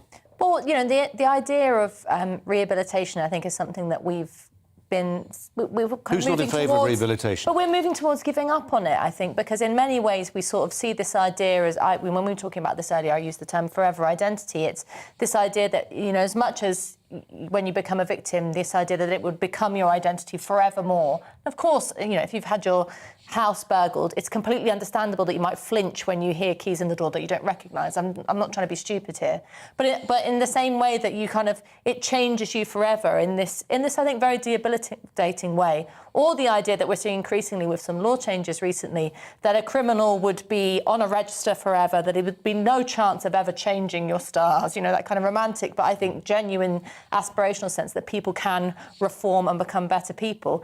The problem with this sort of scheme around restorative justice is I think it institutionalises in an unhelpful way something which could be done in a kind of more natural, perhaps even informal way. I mean, you know much more about this than me, but why couldn't people, for example, visit someone in prison and have that conversation? Or why can't, and you know, I think your idea about being in front of the parole board and informing if they've been in discussions with the victim and genuinely shown remorse and a willingness to change. Why does there have to be this new programme around restorative justice to be able to facilitate that? That's the thing that I'm not... it sounds to me like just an extra layer of a project that could all happen already. Restorative justice is not a new thing. Yeah. It has been around for some considerable time, and there have been benefits taken from it. But of course, the reason why somebody wouldn't simply write to a prisoner and then go and visit them if that was the perpetrator is because victims' concerns and their well-being has to be central in the criminal justice system. It isn't always the way, unfortunately. So for somebody who'd been a victim of crime to write off their own back and then just go and visit somebody could turn out to be a horrendous thing, could be massively damaging, both for the victim, of course, and also the offender. To have it in a controlled environment is a far more safer way to do it. Peter, how common is the appetite amongst victims to have answers to these questions? The campaigner who was sitting where you are an hour ago was saying very often in her experience, somebody who's been burgled wants to look the burglar in the eye and say, why did you burgle my house? Or more serious crimes. I would have thought most people just wanted to see that person banged up, taken off the streets for as long as possible and see justice served. Maybe I'm wrong. What have you seen? Yeah, I haven't done a straw poll, and I've not got a lot of anecdotal evidence upon which to rely. But certainly the family members that I've spent a lot of time with who have lost a loved one to murder, quite frankly, would think sitting in front of the perpetrator utterly abhorrent. They would not want to be anywhere near the person who has murdered their loved one, and I completely understand that. Peter Blexley, as ever, really appreciate you coming in. Thanks very much. We move on to this story. The holiday dream this half-term is turning into a nightmare for some travellers. Airports suffering widespread flight cancellations. Ella Whelan suffered one last night. She'll tell you about that, I'm sure. Passengers on EasyJet are some of the worst affected. EasyJet cancelling more than 200 flights due to take off over the course of the next 10 days. The travel company TUI also facing problems, blaming, quote, operational and supply chain problems for the cancellation of what it described as multiple flights. Before we go to the travel editor of The Sun, let's just get Ella Whelan's thoughts on this. We're intruding into private grief a little bit, aren't we? Yeah, can you see the bags under my eyes? I didn't get home until after 1 o'clock this morning because of Dublin Airport, which has had repeated problems with this. But the interesting thing is that whether it's Manchester, Dublin or these other places, there is a connecting story, which is that a lot of the chaos is happening because of a failure to re-meet demand after the pandemic era. So in the case of Dublin Airport, the Dublin Airport Authority laid off or gave voluntary redundancy to over 1,000 workers to kind of mitigate the costs throughout the pandemic. They haven't rehired those people, and so we were queuing outside of the airport, people out in the cold. You know, I was trying to play the pregnancy card. It wasn't washing with many people. It was bedlam. It was really miserable. Well, let's find out how common that picture is. The travel editor at The Sun is Lisa Meidet, who joins us now. Lisa, hi to you. Bedlam, says Ella. Is that a fair description of what's happening at some of our airports right now? I think that very much is the case. I mean, Dublin really had some shocking scenes this weekend, but we're seeing the same at both Manchester, Birmingham, and to a certain degree at Gatwick Airport as well. It's a perfect storm. We've got lots and lots of people all wanting to travel for the half term, also for the Jubilee weekend, and airlines and airports at the moment don't have enough staff to actually run the schedules and to run those flights that they have taken good money from people for. Lisa, I just wonder whether some of the people who've been involved in aviation, whether it's baggage handlers, whether it's cabin crew, who decided during the depths of lockdown that actually aviation wasn't for them, working in the industry wasn't for them, whether they'll ever come back. Oh, I mean, I think that's the challenge that's facing the aviation industry at the moment. These are not traditionally highly paid jobs. They're quite poorly paid and very antisocial hours. So if you have been made redundant from a job during the pandemic, then perhaps found something else where you're getting better pay, more social hours, there's very little incentive to actually want to go back into that environment again. Yeah, one of my daughters flew, astonished me, I didn't even know she was flying, from Newcastle to Bristol for 40 quid.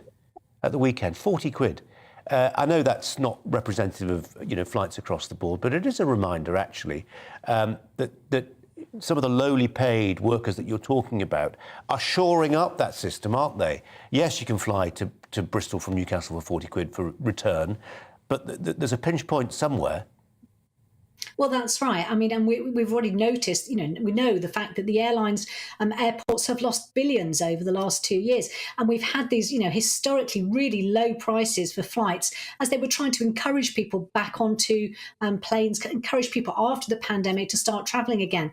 But that has to stop at a certain point. We've seen huge rises in fuel costs, of course, and then everything else is costing more money. And that's going to impact the price of flights going forward.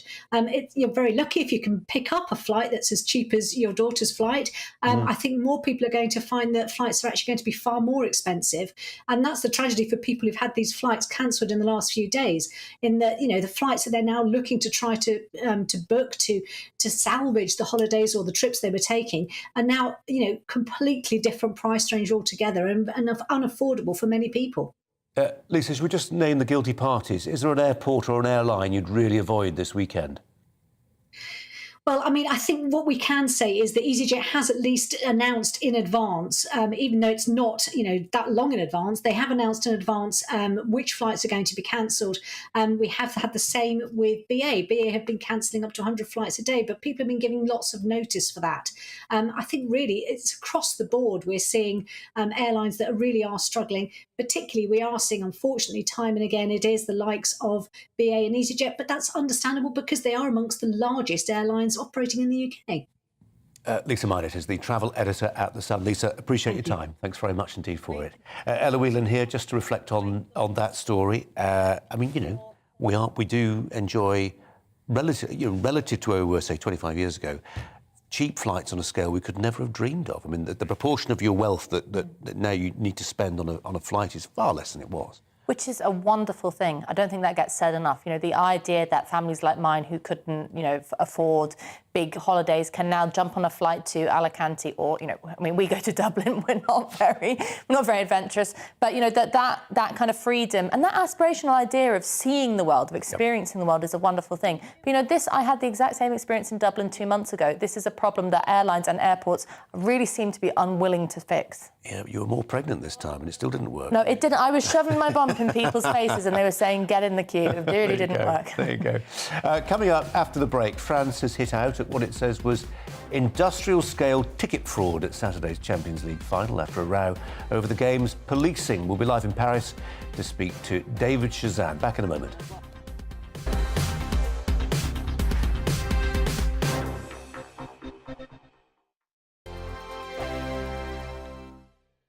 We are GB News. We're right across this great nation. On TV, on radio, on digital. Absolutely everywhere. We don't talk down to you. We embrace all voices. With honest and civilised conversation. We're not part of the establishment. We're one of you. And we're only getting started. Join us on GB News, the People's Channel. Britain's news channel. Every morning from 6 o'clock, we'll wake you up with GB News Breakfast with all the stories you didn't know from the night before. So whether it's serious news, entertainment, or your own views from all over our great nation, we're here to kick off your day with a smile. The national media should be reflecting and reporting what's happening here. You will notice the northwestern accents. Whether you're with us on TV, radio, or online, every morning, it's breakfast from 6 a.m. Hope you can join us. Join us for Ministry of Offence, the comedy panel show that's just like the news, in that the left fights the right and it doesn't really seem to matter who wins. We cover the big stories. It was in fact a troop of baboons and not angry vegans. I like that. And the really important stories. Fat naked cow gets stuck in swimming pool. It's a headline in a lot of local newspapers. Yeah. We're on the same team, Nick. Yeah, but I'm just helping you. Join us for Ministry of Offence, Saturday nights, 8 o'clock on GB News. I'm Dan Wootton. Join me Monday to Thursday from 9 to 11 for the feistiest and most fun news debate on TV, where free speech reigns. I'll bring you a sharp take on the day's biggest stories, bombshell newsmaker interviews, and A-list guests. And I guarantee you, no spin, no bias, no censorship, and no reason to go to bed. That's Dan Wootton tonight, Monday to Thursdays from 9 on GB News.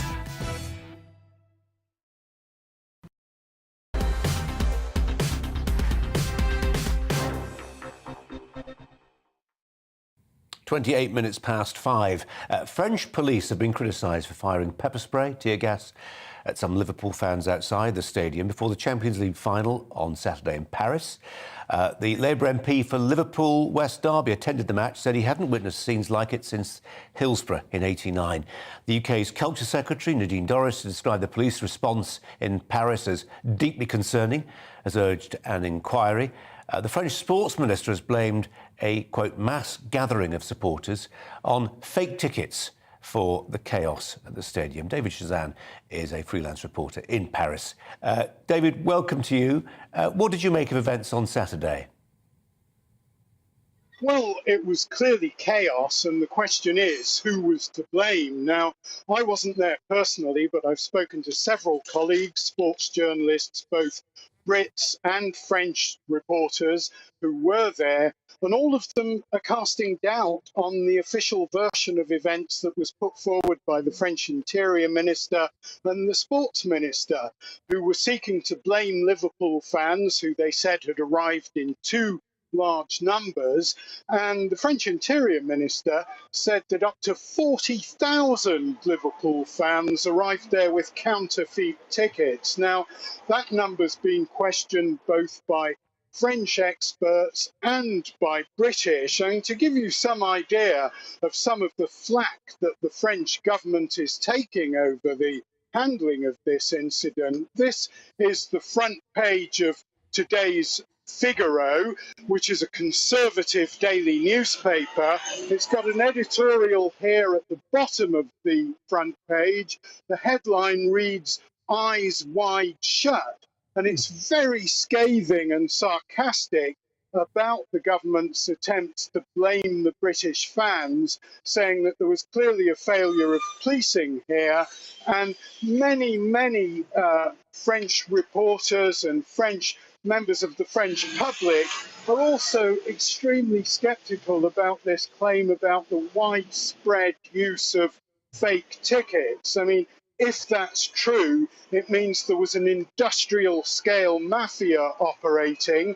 The French Interior Minister said that the scam originated in the UK, not in France. Well, there's going to be an inquiry, but many people are very doubtful, to say the least.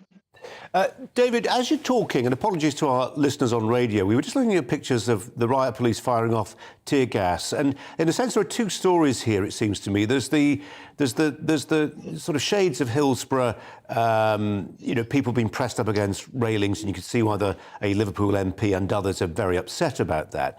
And then there's the separate question of sort of marauding gangs from that area around the Stade Francais, and I think this has been a problem before, but that doesn't mean it's acceptable for French police, who know it's a problem there, not to stop supporters being mugged by lads. Yeah, absolutely. I mean, there was clearly something like heckling going on.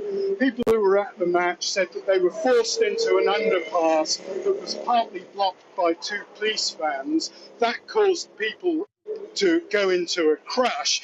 Then many of them went too far and the police forced them back. So that created further panic.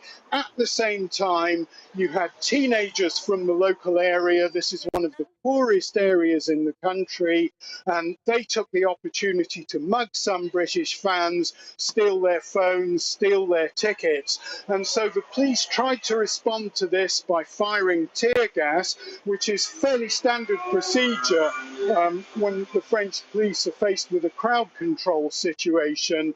But in this case, it seems the tear gas seems to have affected a lot of innocent fans and probably not that many of the perpetrators of the problems. So there's a lot of criticism over that.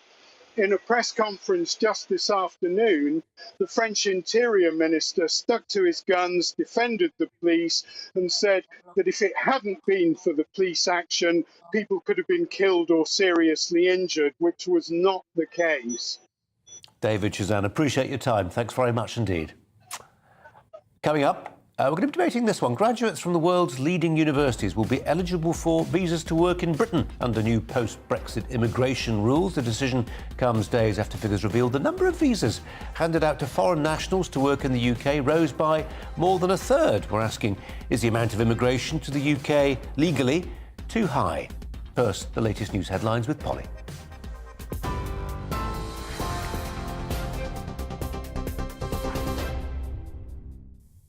Colin, thank you. The top stories. The French government has apologised for the disorganisation at the Champions League final on Saturday, blaming fake tickets for the chaotic scenes.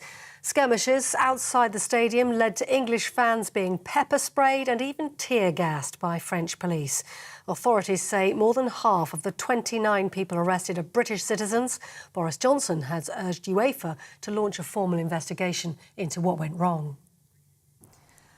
Todd Burley's consortium has completed the £4.25 billion sale of Chelsea Football Club today. The sale ends Roman Abramovich's 19-year ownership of the club. He was sanctioned by the British government in March for his connections to Vladimir Putin. All proceeds of the sale will go to support humanitarian causes in Ukraine. And 2 more Conservative MPs are calling for Boris Johnson to resign following the publication of Sue Gray's report into Partygate. The former Culture Minister, Jeremy Wright, says there's real and lasting damage from the report.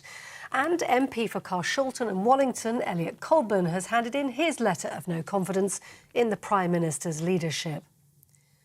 Coal-fired power plants, which were due to close later this year, may need to stay open to provide backup electricity for the UK this winter. A government spokesperson says the decision is due to Russia's invasion of Ukraine and major disruptions to the flow of Russian gas. The Times newspaper reports as many as 6 million households could face power cuts if President Putin cuts off more supplies to the EU. And a man disguised as an elderly woman using a wheelchair has thrown cream cake at the iconic Mona Lisa painting at the Louvre in Paris. Leonardo da Vinci's world-famous painting was left undamaged as the attack merely left a smear of white cream across its protective glass. The perpetrator, wearing a wig and lipstick, called on people to think of the earth as he was led away from the scene. You're up to date on TV, online and on your radio via DAB+. You're also with GB News. Brazier's here in just a bit.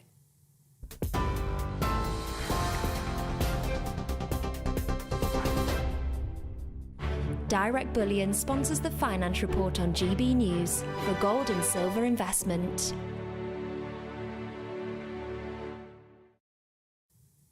A quick snapshot of today's markets for you. The pound is 1.265 to the dollar. It's 1.174 to the euro. And the price of gold currently stands at £1,466.73 an ounce.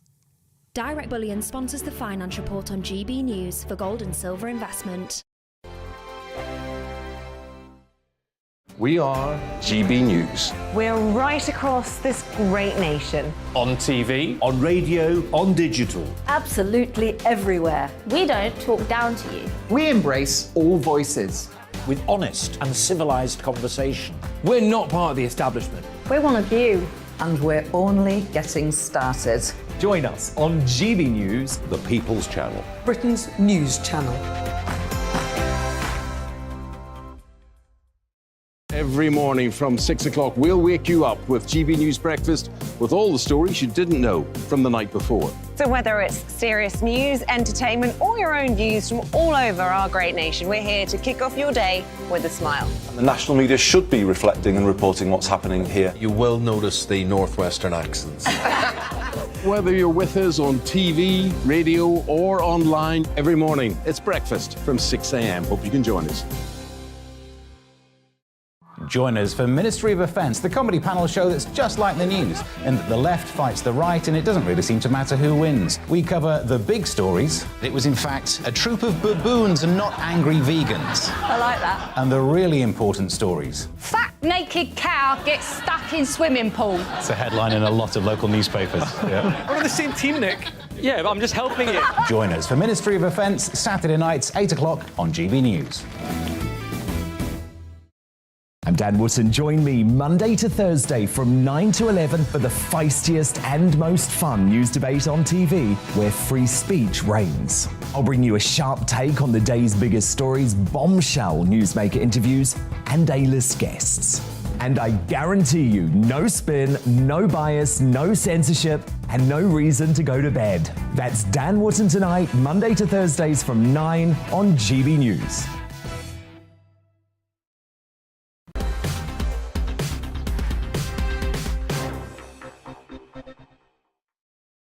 Last week it emerged that over 1 million people were given visas to work in the UK in the year to March. It's an all-time high. Today the government announced plans to encourage more highly educated folk to come to the UK to work. The High Potential Individual Scheme will offer graduates from the world's top universities fast-tracked visas. Is the level of immigration to this country simply too high? It's a question posed actually by Claire Fauges, former David Cameron speechwriter in The Times today. Is it too high, regardless of the qualifications of those coming to the UK? Well, let's ponder on this one. Our debate, is the level of immigration to the UK too high? We are joined by the chairman of the think tank Migration Watch UK, Alp Mehmet, who's here in the studio, and Ella Whelan alongside him. I'm not sure to what extent you've got a contrary view. Ella, we'll find out, won't we? Alp, is it too high, legal immigration to the UK? Of course it's too high. You've been hearing me say that for Lord knows how many years. The fact is that the government told us in the 2019 election and lots of times in elections before that they were going to control immigration, they were going to reduce immigration. In fact, control and reduce are the same, aren't they? Are not the same. Control and reduce are not the same things. They're not. But the Prime Minister, when pushed and asked specifically on that point whether, in fact, it means reducing immigration as well, he said, yes, it will. Well, it hasn't turned out that way. Just one point before I go on. You said coming here to work, coming here to live. So including those who come here to work, including students, including families coming here, including those who are coming here for asylum. 55,000 actually applied last year. Ella Whelan, Claire Fauges, as I say, former David Cameron speechwriter, regular columnist in The Times, sensibly asking the question I thought today, you know, what is too much immigration to this country? I mean, if you'd said to people, I don't know, in the high points of the Brexit conversation, that in this year there would be 1 million extra people coming to the UK legally, I suspect you'd have had quite a bit of shock and, well, surprise at least. I think it's really important to point out that the discussion around immigration in this country it's confusing and it's complicated for a variety of reasons. In one sense, trying to gauge public sentiment is quite difficult because lots of people interpreted the Brexit vote as a direct desire to reduce immigration. You know, I might quibble that. I might say that actually it was more about, you know, that distinction between control and reduce is important. But at the same time, you know, if you look at around the time that the sort of Windrush scandal was happening, you had YouGov polls showing that there was huge outrage at the Home Office for what they were doing in relation to those kind of drives to make statements about immigration. We've seen with what's happening in Ukraine, people being very open to opening their houses. Then at the same time, you have, discussions, that ALP has been involved in terms of the amount of resources, can we fit enough people in? So the kind of public sentiment is very hard to gauge on this. It's also the case that a lot of the time, what we're really talking about, the fact is that government won't build houses, it won't set up new schools, it won't invest in the NHS. And so resources are low for all of us. And I think that shouldn't be used as an excuse to shut the door on the level of immigration that we can, that we can deal with. But what is that level, Alp? What is the level of immigration we can deal with in this island? A great deal less, if that's not to sound too glib, than it is at the moment. The fact is that our population growth over the last 20 years, 80% of it... Is it 8 million, 10 million in the last 20 years? What's 9.5 million, really, that is just foreign-born. Right. And do we think that hospital construction, motorway construction, all the infrastructure stuff has kept at pace with any of that? Colin, the sad fact is that we're not building enough houses actually to house those who are coming here, let alone those already on the housing register, on the lists waiting for housing around the country. The fact is that it's all happening far too quickly. And it's not just housing. GPs, for example, over the last 6-7 years, we've got 1,700 fewer GPs than we did in 2014-15, I think. We've had 7 million people from abroad registering with GPs since 2010. You can't go on like that, for goodness sake. You've got to reduce it, you've got to control it. And that's the thing. The government has no control over what's going on at the moment. Doesn't Alp make the key point when he says it's not about immigration, yes or no, it's the speed at which it's happening, it's the scale. That's what bothers people. Well, it's directly related to the question of the scale and the speed in which a government is providing for its citizens and for, whether it be for immigrants coming in or for people who have been here their whole life. And, for me, what turns my stomach is the idea that governments of both sides, and this has been a problem with the Labour Party for years, it's been a problem, and the Conservative Party as well. The Labour Party's British jobs for British workers kind of flirtation in the past, that the immigration and immigrants are used as a means to excuse governments for their lack of vision around house building, around infrastructure, around job creation.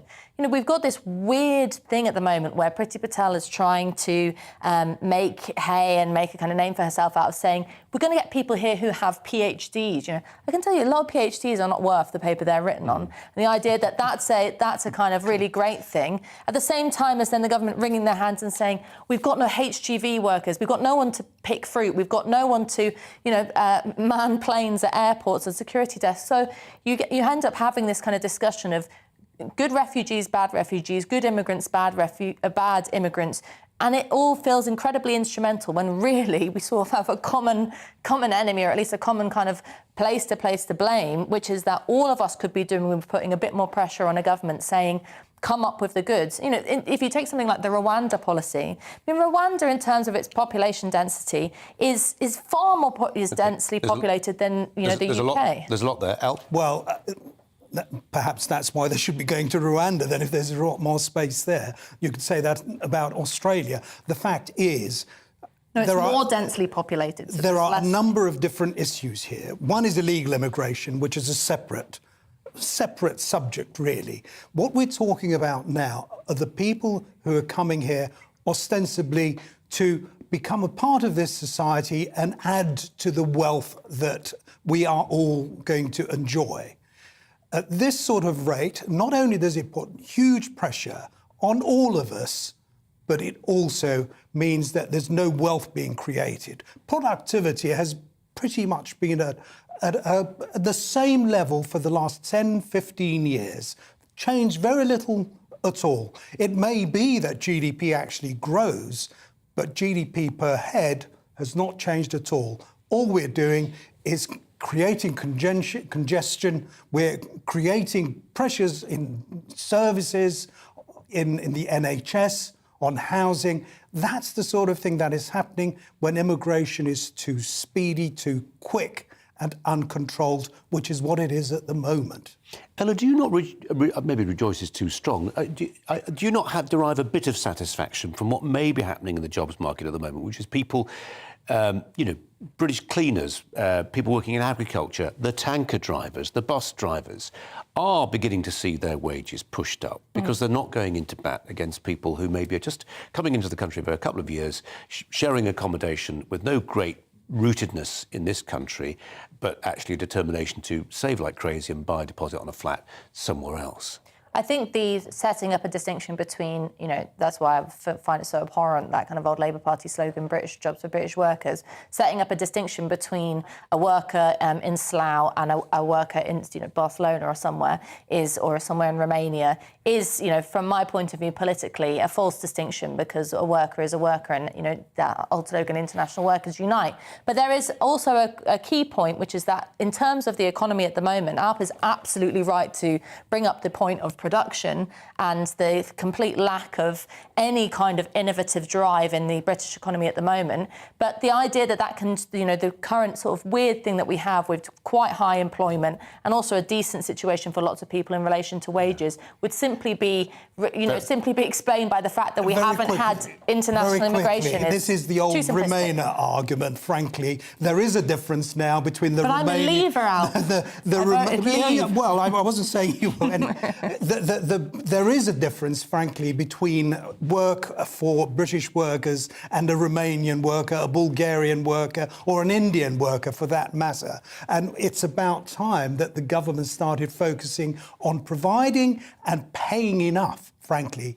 If the government and these different organisations paid enough, they would get all the workers that they needed. Alp, appreciate you coming in. Ella, thanks for your thoughts as well. You might want to listen to this next item, Alp. It's going to get people going, I think, a little bit. They cuddle up to you at night sometimes, provide company on dark winter evenings and purr when you arrive home after a long day's work. I have to say, I didn't write this introduction, nor have I read it, so I've no idea what's coming next. The joys of being a cat owner. But could our feline friends be causing an ecological disaster? It's what a new report's warning after it warned pet cats in Britain's suburbs and beyond may be killing, wait for it, 270 million animals a year. To break that down, the report by the University of Reading and Royal Holloway University of London says suburban cats living on the edge of natural areas kill an average of 34 animals each year. Those living in suburbs but surrounded by other houses and further from natural habitats killed an average 15 animals a year. We're joined by Dr. Tara Piri, who led the study. Doctor, welcome to you. As a brute figure, 270 million, golly. Yeah, it's quite substantial. But when you think about it, there's around 9.5 million cats that are actually owned in Britain. And it is this sheer number of cats that actually is potentially causing harm to the wildlife. And this obviously isn't even considering feral cats. This is just owned cats. So, yeah, I know it sounds really staggering. What we've got to kind of sort of put into perspective is obviously there is a lot of rodents out there, which made up quite a large proportion of what the cats brought back. But we wanted to understand what cats were doing where they lived on the boundary to natural areas and how they compared to cats that were living in areas where they were surrounded by houses. Yeah, and what we did Tara, it's interesting that you break it down as to, how close they are to housing and, on the edge of that suburban envelope. What are they killing? So, so they are killing rodents, so wood mice, but they are also killing birds as well as some reptiles. We even had slow worms that were actually killed by some of our cats that were in the study. What was interesting is that cats on the boundaries weren't killing as more birds than cats living in the urban areas, but certainly different species were being killed. So more robins on the boundary, more blackbirds in the more urban areas. And what's quite important here is we were actually finding cats were roaming further on the boundary compared to cats in the urban area. And so they were actually roaming into these natural areas and sometimes reserves where you've got species of concern. So we have like the dunnock, otherwise known as the hedge sparrow, which is an amberless species. There were areas where they had nightjar.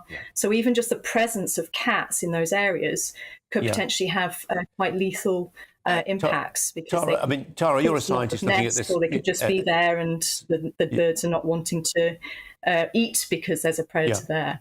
Tara, you're a scientist, you're approaching this empirically, but 270 is such a massive number. I mean, were you really shocked? Just yes or no? Broadly in terms of your expectations? You were? Yeah, I think we all were. Very much so. Tara Pirrie, really good to talk to you. We'd like to talk about it some more, I think. Thanks very much indeed. Now, with days to go before the Queen's Platinum Jubilee celebrations, we're focusing on stories and places which are going the extra mile to roll out the bunting for Her Majesty. Throughout the show today, we've been asking for your photographs as you prepare street parties. We've had this one from Milford Haven, community where they'll be judging its best-dressed street and best-dressed business. Ella Whelan's going to ponder on that one, and also the cat story, because I know you are a cat owner. I am lover. a cat owner. The only thing my cat damages is my pocket when I'm paying out for its food. It's useless at killing, and anyone who lives in London would, I think, probably wish the cats would do a bit more killing, and the kind of rats that are running around, or indeed foxes. But there is something in terms of I'd love to have bird boxes and things like that because I love birds, and I won't because I'm too nervous about any of the cats in the area taking advantage of a little bird having its dinner. So I think some more information probably in all these things about how to benefit wildlife in the ways in which we all enjoy it, because it's a lovely thing to watch out of your window, and also allowing the house moggy to live. I think they can they live in harmony? It's still Well, Ella, I hate to confront you with the awful reality that maybe they can't. Maybe nature's red in tooth and claw, and moggy is a killer on a massive 270 million a year. And I don't know what kind of position this puts organisations like the RSPB in, but I'd suggest to you it puts them in a really difficult position, because I think a lot of the people who are sending donations to the RSPB are also cat owners. And I think the two things may turn out to be pretty mutually exclusive. Perhaps, but the one bit of good news out of that was that the scientists you had on just said that the largest amount of that number was made up by rodents. And I think that You're being very rodentist. Yeah, but if I had my way, I'd have a cull of foxes and rats and all the rest of it. And if I never saw a rat in my life again, I'd be happy. You clearly weren't. I think you probably did a little bit of this because you weren't listening as attentively as I was. I also heard the words robin, blackbird, sparrow. I think there are a few more in there. And slowworm. I could do without slowworms, though, as well, see? So don't put me in charge. Apologies if we're treating a sensitive subject insensitively. I know you'll send us your emails. Ella, thanks very much indeed. Up next, it's Jubes & Co. Bev's in charge tonight. Hi to you, Bev. Hello, that's right. I am indeed. It's half-term week. Michelle's taking a well-earned break, so I am sitting in. I've got three fantastic panellists tonight: David Curtin, Dominic Samuels and Mayata Fanbule. Some of them I've met, some of them I haven't. We're going to be talking about power cuts, 21st century style. How will you feel if the government turns off your lights this winter? We're also discussing immigration. I think we've just heard it on the show here tonight. Only letting in those who've been to the world's top universities. Are they exactly the kind of people we need here? Or is it just good old-fashioned intellectual snobbery? And before the Jubilee weekend, I don't want to put you off your dinner and your cakes that you're going to eat, but we're going to look at how much healthier we were in 1953 compared to now. So don't go anywhere. Oh, that's a goodie. That's a really goodie. Beverly, thanks very much indeed. Ella Whelan, just one final closing thought for you. Can we do that? We haven't got a camera trained on Ella. So stay with me. Stay with me. I can guess what Ella would have to say about the royal family, and it's probably not broadcastable, actually, so we don't need to hear from her. She'll be back in a couple of weeks or so. Stick around. Jubes & Co is next with Bev. Stand by. Afternoon, Alex Deacon here with your latest weather update. Something drier and warmer for the long weekend. But for tomorrow, it's more of the same. We've seen plenty of heavy showers today, and there'll be more to come tomorrow. And here's the reason why. A low pressure system sitting right over us. Not many isobars on the chart, which means the winds are light, which means the showers don't tend to move very quickly, so could get stuck under a downpour for quite some time. Certainly been plenty of them through today. and more to come in most areas this evening. Turning a little drier across southern England and South Wales, and across Northern Ireland overnight. We'll see some lengthy clear spells along with eastern parts of Scotland. It's a chilly night wherever you are, but where we keep those skies clearest for longest, temperatures could drop down well into single figures. A fresh start then to Tuesday and another day of showers. Some places starting off with some sunshine, but it'll cloud over in Northern Ireland, turning quite grey and wet here by the end of the day. And elsewhere, you can see the showers just get going pretty much everywhere. Couple of places that may not see too many. The west coast of Wales, South Wales and southwest England. Here, by and large, a dry, sunny afternoon. Elsewhere, the showers will come and go. They'll be heavy, thundery in places. And again, with light winds, they're fairly slow moving, so they're likely to last a while. The showers will fade in many eastern areas during the evening, but then we'll see thicker cloud and more outbreaks of showery rain spread from Northern Ireland through Wales and into western parts of England. They then move into eastern parts of England during Wednesday. So again, it's another day of showers on Wednesday, but it'll be western areas that don't see too many, so chance that it'll be dry and fine on the west coast of Scotland, Northern Ireland, South Wales, southwest